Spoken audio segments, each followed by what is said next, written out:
Welcome back. You're joining us for another episode of the Football Hard Talk here on Football Sri Lanka TV. This is the show where we speak on behalf of you, the fans, bridging the gap between the fans and the Football Federation by bringing all your questions and complaints right here to the relevant parties.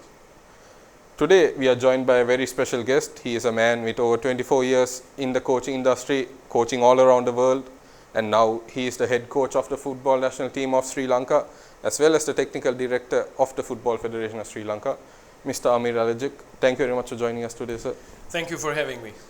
So, as I said, 2020 has been a very crazy year for everyone. You were announced as the head coach in the beginning of the year, and then Corona kind of took over. How has this year been for you?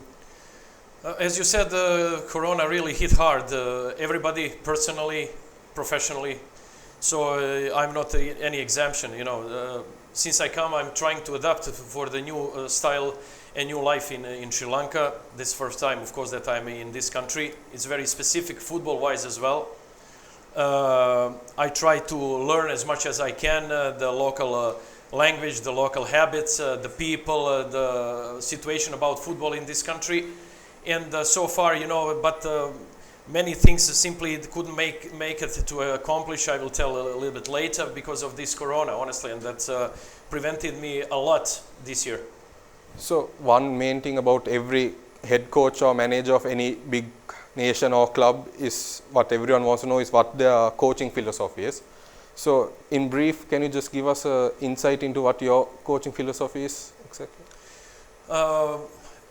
When we are talking about coaching philosophy, on one side we have a personal issue, which means that you are prone to attacking or defending football, on transition football, whatever is a trend in the world football. That's purely up to you.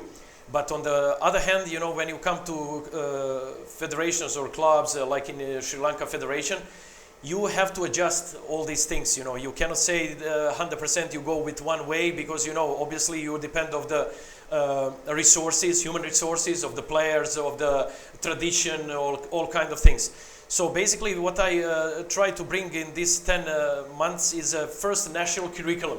National curriculum is the document that was missing in Sri Lanka football, which means that we are trying to adopt the style for future, for the younger generation, how we supposed to play. When you say Brazil, you know how they play, with a flair, with imagination. When you go to say German style, you know that is a hard, strong football. When you go to say Sri Lanka, we don't know.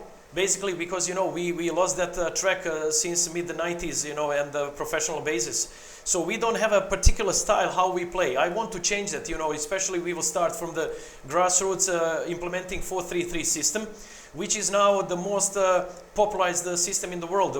Many successful countries, clubs playing that system, Also, when we say that, we have to understand that the time is changing. We are going toward the total football. So everybody say in 4-5 years, we won't have a strict specific formation anymore because, the game is so fast, game is so physical, where is the ball? You have to close the space. You have to be very prompt and aggressive, either in attack or in defense. So basically, to be short, I'm implementing a national curriculum with 4-3-3 system as a basic model from the youth. Regarding the older generation national team, we will adjust accordingly. This is a transitional period in the next 2 years regarding our players. We cannot change too much the style of play, what they did now, because they are playing this style since 30 years ago, which I find very old and not successful. Obviously, results in the recent past show clearly that we are not doing well, at the national level. And also, when we are bringing overseas players, that I will speak a little bit later about that, that will be much easier because these guys are more advanced and more educated players. And basically, if you are really professional player, you don't worry about formation. You just carry on what is asked from you. In Sri Lanka, it's totally specific because we don't have a professional players here, then we have to create. And that's my biggest challenge here, that whatever I do in Sri Lanka football, I have to create first. Nobody gives me, So if I want to create a style of play, I have to create. I have to create the players. I have to create the coaches, and that's situation right now about this style. So, like you said, Sri Lanka currently does not have its own style as some other countries do. So, what kind of style exactly would you prefer that we adopt here? Would you go for a more attacking style, more defensive, or? Also, two answers. If we go to the bottom, from the grassroots up, Obviously, to be successful and get out from the 206th position from FIFA ranking, we need definitely attacking style of football. We have to win the games. But when you go to the senior level right now, what we have this generation is very hard to say. When you go to play against South Korea, you cannot say, I go for attacking football. If you go for attacking football, you will be punished. You are facing severe defeat, like happened in the last leg, losing 8-0. No, we have to come back. We have to defend. We have to be united. You have doing like a unit to defend, and then via counter attacks, trying to score the goals. That's the way how it goes. If you're underdog in the certain games, you cannot say and have a privilege to go to attacking all the time. Otherwise, physically we are not at the same level. They are running 12 kilometers. President Cup was only 4 kilometers running. Second, we don't have such intelligent players like South Korea, for example. So you have to find a way. The only way is that you defend as a unit, okay, and counter-attack. So that's why, we are trying to bring also overseas players to help us to strengthen the national team, because our current local national players, they are not competitive at the international level. That's the situation right now. For example, in some matches that we had in the previous World Cup qualifiers that happened so far, there were some decent performances by the players. For example, we had a 1-0 draw against North Korea in Sri Lanka, and then there was a performance against Turkmenistan, I believe, where the players played in front of 22,000 foreign fans, which is a big pressure for anyone really, and they managed to hold on, even though they lost, they managed to keep it to a 2-0 draw. So isn't it a little bit unfair to say that they are not professional because they have played some decent performances despite not getting the results? But isn't it a little... this is what I want to explain. Sometimes I hear that people thinking when I'm saying that I'm belittling somebody or criticize. No, football coach always talking about reality. So when I say they are not professional, not in the term of performance itself, but you understand, half of our players are working somewhere. You cannot be treated as a professional player. If you want to be a professional player, you have to earn and live from the football. It's not possible in this country because, we cannot afford to pay players decently that they can get on their own individual training, that take care about their own performance. So what they are performing in a recent FIFA games, I totally understand and I respect. But what I'm saying, that we have to make distinguish difference between what means professional players. It's not just that you know how to play football. You have to live from football. You are not professional coach if you work in the government and coming in afternoon that's not the way. I cannot be head coach, now working in the sports ministry and coming as a head coach in afternoon. You're not a professional coach. We have to distinguish this difference, please, that we understand. So no reason that somebody is belittled or thinking that is down if I say that's not professional. So it's basically not you are not trying to say that the players are not small, that's just they need to, the standard, the level of football needs to be. For example, we have some professional players, and clearly I will distinguish. So Sujan Pereira played in Maldives, so he's played as a professional football. We cannot say that he's amateur, he's a professional player. So basically what you mean is professional footballers are players who play football for a living, basically. Absolutely. How you can be concentrate? For example, you work somewhere else and come in afternoon. That's now is also a problem for our future Super League. We cannot conduct because we need professional players to pay and stay in one spot, that they are not infecting somewhere else. But if they are going to work and coming from somewhere back to your training, we cannot say they are professional players. So that's distinguished situation. So only I consider professional players or professional officials if you are 100% earning and working for the football business. Otherwise, you cannot be considered. That's why is one of the reasons why on the road we don't have a big progress, because players are simply forced to work somewhere else for their lives and coming for the training. They cannot be concentrated. Today professional football means 2 trainings per day. They cannot make it. So the same is with our national team. Also, I will put just a small comment. You said before Turkmenistan, I totally understand, but wasn't Corona. Was much better situation than now. They regularly train, right? They regularly have a kind of matches, especially international. Now you don't have a matches. Our players played football 2 months this year. No international games. So it's very big problem, and I want clearly that people understand me, it's not underestimation. When I started my job as a head coach, you have to start from reality. You have to make a SWOT analyzing that you know where you are. So if I say, that somebody is not this and that, it doesn't mean that is a critic. That's a reality. This is how we do in football language.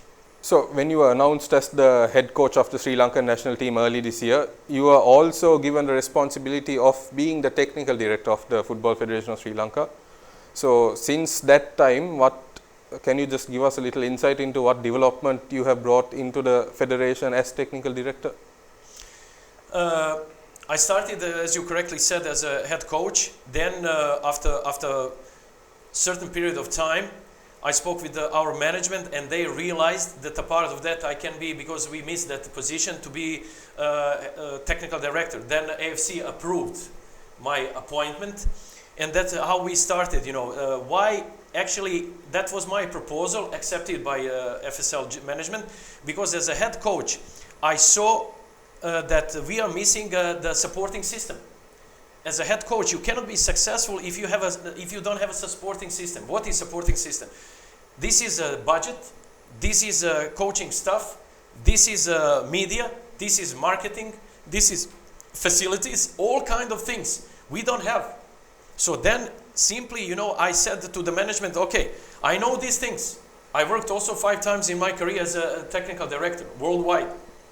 And then we started that. Another segment is that we are missing all kind of the documents, like national curriculum, like code of conduct, like coaching education center, like women's strategy, like a futsal, beach football, all kind of things, that are including in the federation. It's not just the men football, what we are focusing in Sri Lanka, and we are trying to change that mindset. We have all bunch of these codes. Some of the federations, for example, US Federation is very well known by having a fantastic women football, and their men football is way down. For example, we can develop here very easily and be a power in the world football about beach football. We can play in Sri Lanka 12 months football here. Very nice weather. Why not to develop? It will take years that we bring men regular football up in the FIFA ranking. It's not nobody's magician. So then I started as a technical director, and pretty much, I'm more focused to be a technical director because, as you know, FIFA game postponed. We didn't have a league. So basically I had the time to carry on as a technical director. So first and foremost, I brought roughly 27 files and documents this year for the federation that we all missed. As I already mentioned, that I'm not repeating myself, was quite necessary, because anytime you have a program, you can apply for the funds from the FIFA. If you don't have a program implemented, followed by proper documentation, you are not entitled for the FIFA funds. So this is what I started. Then we didn't have a proper technical system developed. Then I organized technical football group with 7 departments, with 48 people included inside, like a facility division, football division, technical division, IT division, medical division, finance division, human resources division, all kind of this, is very comprehensive. It will take me a couple hours to explain you this, but start doing. And then afterwards, is the second phase of this, that we are trying to bring the people outside federation who are quality enough to fill in this situation, because this is also what we are missing at federation right now. I cannot be successful, even the best in the world, without a proper assistant around me. So we are trying now, and we already, it's an ongoing process, that we bring the most qualified people from Sri Lanka public life to the federation, who can help us to bring football up. Don't forget, football is today, and federation is not just coaches or players. So are you happy with how the progress is going? You said it's still in progress. So are you happy with how it's going? Is it going on track? But it's going, but it's still developing. First Corona, second budget, to be honest with you, and the third, we have to interview these people, who, and I will come back again. To be in a federation useful, somebody from outside to hire, you have to be professional, which means that you have to work with us. You cannot, we have some employees part-time, they work somewhere else, and then coming in afternoon to work with us is not possible. We have to professionalize all federation. We have to turn from the amateur setup into the professional setup to catch up with the competition. Is first in South Asia, then in the rest of Asia. It will take a time, you know, because a huge gap is created right now. Just to be clear for the fans, like, is it possible to give us a timeline, like how long you think it would take to? TFG group implementation is always Olympic cycle, so means that the 4 years is not just to bring the people. You have to educate them. You have to give them a proper training, you know. Then after 2 years they will start to come together. From a perspective of the national teams, you know, TFG is of course is supporting system that missed, aiming to support not only men national team, women national team, youth national teams, okay, grassroots projects. So it will take roughly 4 years. That's a minimum what this country needs. And let me be clear. If people think that only me or FSL can do this progress in a certain period of time, everybody's wrong. I was working in China. That must be a state project. Now we have a sports minister, very dedicated guy. We are very blessed with his appointment. He's helping us on the road to bring these positive things forward, to get the best resources for the cricket, football, all these codes. As you know, this is an ongoing process. Minister needs another 4 years. We need another 4 years. It's not a miracle that you can do something over the night. I will just mention you very quickly that our fans understand. We have to educate them as well, because they are young people, never faced professional football. Liverpool Football Club, such a fantastic club, such a machine, such a company, took 4 years to come back, right, to bounce back. What about Sri Lanka? So can you, like, are you confident that after 4 years, one with the support of the ministry and 4 years after the development, that the federation will be in a much better place and in a strong position? Definitely will be, but I'm telling you, we have to fill in conditions. Number one, human resources. We cannot rely only on the employees what we have now. Yeah, so once with all that fulfilled, do you believe in 4 years we will be in a very strong? One more time. Only after under optimal circumstances. So what I'm saying you is a theory. Implementation is totally other side. So we need the proper budget. You have to pay the people, you have to pay the projects, okay? And you have a human resources you need to have. If these two are optimal, aligned with my project, then in 4 years' time, definitely we will start catch up first with South Asia. For anything else, right now you cannot say, because other countries in Asia is much more advanced. We have to face that reality right now. Having both jobs of the head coach of a national team and being the technical director are two massive jobs of different calibers. Do you ever feel like you're overloaded with work and that it might be more productive to focus on one of the jobs than rather on both? That's a really good question. When you see from that perspective, people will think that I cannot do it. Number one, I'm qualified. Not just I say. AFC appoint me, so they go over my things, over my CV and appoint. They want to appoint somebody who is not for that position. So that's number one. Number two, if you're alone, even one job is very hard to do. But if you have assistants, if you have in my TFG group, you know, then I'm trying to bring the experts. You don't have a problem about it. See, you know, in the politics side, presidents, prime minister, whatever, they have a bunch of the counselors, of the assistants who are doing from their perspective, from their fields, certain jobs and tasks. So bringing him the final report. This is a job for me as well. As I told you, we have a 7 department TFG, okay, who's supposed to work as a unit, but together. So if I have a qualified people there, why I should be worried? They are coming, I'm just doing the final touch. We have a whole bunch of the documents. We have a whole bunch of the planning on annual basis that we have to achieve. So my job is just to see overview, even if I'm with the national team somewhere outside play a game, I have an internet access, they send me the messages, they speak with me online, so it's very hard. So my question is, if you have a proper assistance, if you have a qualified staff, you can do it easily, and I'm doing that right now. So basically you have no problem with... Not at all, not at all. Basic training matches that took place with the national squad, one of them with the under-23 team and 2 with the foreign players who play in Sri Lanka.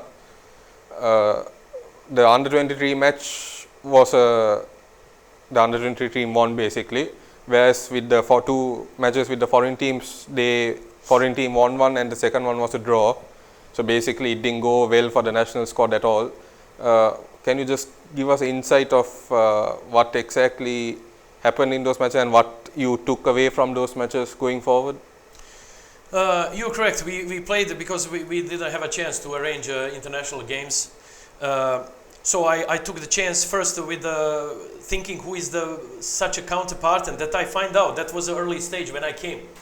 Then they said that we have a certain number of the foreign players, who are playing in Sri Lanka. So I said, okay, let's go to play with them. That I see what we have, because honestly, it's not complaint, but previous head coach and their staff, they didn't give me any report. I didn't know anything about the players when I came here, how they do, what they can do, and certain things, I just observed the 2 games in Bangladesh tournament before I came to Sri Lanka. That means once you came and took over, you were not given any information or? No, nothing, zero, honestly, everybody knows that, so I start to learn on the road, I start to pick up, I start to ask the people who were involved, I start asking these players feedbacks, so it was a very, very tough period for me this first couple of months, then came Corona, as you know, the lockdown for a couple of months. So basically, anyway, I will answer your question. So I asked to arrange some training, that's not official games, of course, counting anywhere. So just for my observation, that I see what is capability of our players, what I can expect from them. So then, we drove first game, and I tested actually two teams, A and B team at the time. And then, we also were forced to stop that, and then again we played against them in June, but after inactivity of a couple of months, and clearly showing we lost that game, clearly show one thing. When we are having a chance to be fit, we can compete particularly with anybody in this country. But second game, where we were not fit, we are facing the problem because foreign players are more advanced. They have a proper youth development. They were all professional players, play in Bahrain, in Arab countries, in Malaysia, in Thailand. So, that gives me a clear picture that our players are not technically developed. And also we are facing issue, that's why I included in my coaching stuff later, I included the psychologist, I included the strength coach, to give muscles to our players, because their bodies, because of many years of inactivity, not having a proper youth development, pay the price that they are not actually the players that they can sustain to run, say, 8 to 10 kilometers, which is a minimum requirement at the international level. During the President Cup, roughly they run 4 kilometers. So basically, when I compare these 2 matches, really give me a clear question, and these questions give me a clear answer. Why we lost so many international games? As you said, sometimes good performance, this and that, but we don't have a continuous performance. Because our players are physically, technically, tactically not developed. Today, number 1 trend at the international level is to be fit to run at least 10 kilometers. Tactically, you have to play as a unit. And the third, you have to have a target, how you can achieve that. As I said to you, as you said, Sri Lanka, we don't have a playing style, actually, how we play all together. So these 2 matches were very good for me. Nobody's, of course, is thinking about results, this and that is totally irrelevant, because it's just preliminary matches, but clearly answer that I have to focus fitness, I have to focus technique. But my problem is, I'm the only head coach in the world, national coach, who is creating the players. Nobody doing that. You go any country, even in our region, India, they have leagues. Their head coach just picking the best ones, right? And implement his strategy, and go for the games. I don't have that luxury. I have to create the players. The only way how I can go with our players, because no league, nothing, to put them in Badagana for the camp. But that's no good, because this is kind of academy training. They cannot progress without the games. So that's a situation about that. And let me just finish with this third one. Then I saw basically that this national team doesn't have so bright future. So I created U23, because very soon we will start bringing the overseas players. Where we will go with our talented players? Only to go to the U23, still is a national team. Was that the under-20 team that you compiled that you played the match against? Yeah, of course. I created purposely, nobody else. So that was the under-20 team that you played that friendly with? Yes, they are created of what I'm just trying to explain you, and our fans are there. So I saw that prospectively, our national team is not so competitive. You need years to bring up.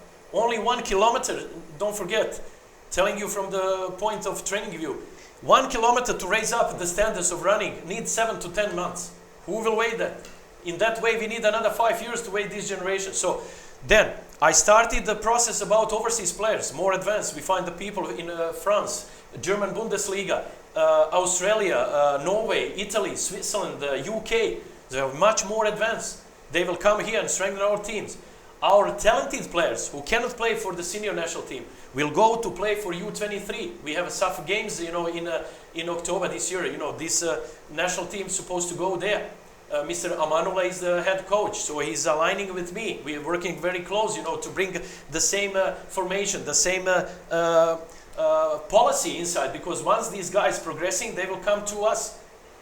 Before we didn't do that. We didn't have that. So I'm focusing youngsters to give them still a national level chance to play, and also to have a senior national team. Usually they are more motivated. You see, recently South Korea drove against their U23.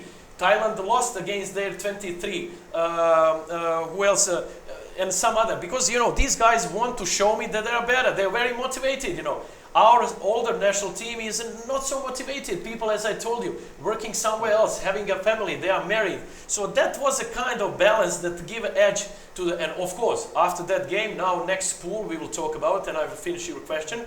I included 5 players from that U23. That was my idea as TD, to have resources where I can and pull for future and bring these players up. So I was going to ask you, because from that match where the under-20 team won, did you notice any particular under-20 players who caught your attention from that? So I'm guessing. Yes, of course. I'm guessing those are the players you included as well. Absolutely, 5 players are included. Because they show me clearly. Not they are so much better than what I have. Still a senior national team. Really, if we come to the terms, they are more advanced. And when we are playing, for instance, international match, all these youngsters, they are strong inside Sri Lanka. Can you imagine somebody 20 years old without any experience going to play South Korea or North Korea? They will be lost after 5 minutes. No experience. But here they are strong because they play in their country. But I included these 5 for the prospect of the future. Because, a part of these 3 FIFA games, which we already lost, we cannot accept good performance. Even if we win 3, what we can achieve? Nothing. We lost the chance to go to Qatar. So my desire is to see that we are progressing, that we are implementing the new game model, that we are emerging these youngsters for the cup. My focus is 2026 World Cup. Even if focusing on the long term. Absolutely. Even if I'm not head coach, doesn't matter. You want to leave your legacy. Mistakes from the past, that my successor starting from zero as I started. I'm totally started from zero. As I'm telling you, creating the national team, creating technical department, going all this stuff.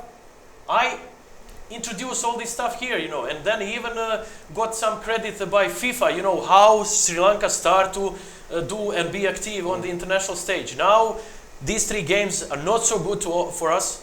We are facing only 2 months playing time this year. Do you think there's any chance we can give, even though a win may be out of the question, do you think we can give a competitive performance in those matches? Will be very tough, honestly. We are still facing that. We have a camp to support to start in January. God knows what will happen. Still, we have a corona all around the Sri Lanka. You see, we have a problem here. Many, we cannot start, for instance, even Super League because some teams are in lockdown areas. So we are facing that. Everybody must know that. Fans must know that, not to make some comments, whatever, elsewhere, this is the truth. We are facing lockdown. Come on. How we can expose our players? Can you imagine we have to go to North Korea, come back in 2-3 days to face number 1 team in the Asia with Son, who is now pronounced as one of 3 the best strikers in the world. Can you imagine? People running easily 12 kilometers. Our guys starting after 3 months now, maybe next week in Badagana, roughly can now run 3 kilometers. So that's severely what I'm facing. We cannot put the pressure on our guys. That's not fair. We will see what will happen. Obviously, we will try to give our best, But the main plan is to focus long term. But of course, long term, this is a tough game in next year in September. This is our focus, that we perform well. We have to bring overseas players. Right now, we have only one eligible. Don't forget, we have 12 people on the list. We'll get onto that. Sport Minister is doing good job helping us, but this is a process, We have to give them a passports. We have to clear the situation with FIFA to bring them up. Without them, this team cannot compete with South Korea easily. If we are lucky to bring 6-7 overseas players, what you can expect? Our team will be much better. We have find the people in Bundesliga. We have find people in second league in France, in second league in Greece. So can you imagine that such a people strengthen our team? Then will be much easier. We will have a chance to host Vasim Razik in this camp. First time since I come that we have one overseas players. So you see, we have to sort it out first to make it possible the best we can. And then say, listen, even if we lose against South Korea, which is pretty reasonable, and other teams, they are more advanced, All of them are under places in the FIFA ranking. At least we can say, listen, we did the best we could. So these matches will be taking as a learning opportunity to develop. Absolutely, and I see that my youngsters will go up for the future. This is what I'm looking for, We cannot easily compete with them. They are worth of millions. Our team in transfer market is €500,000 euros. South Korea is 360 million. Can you imagine? When you say the budget today, is everything clear? And that's why we say something is professional, something is an amateur. So we cannot put the pressure on our boys. It's not fair.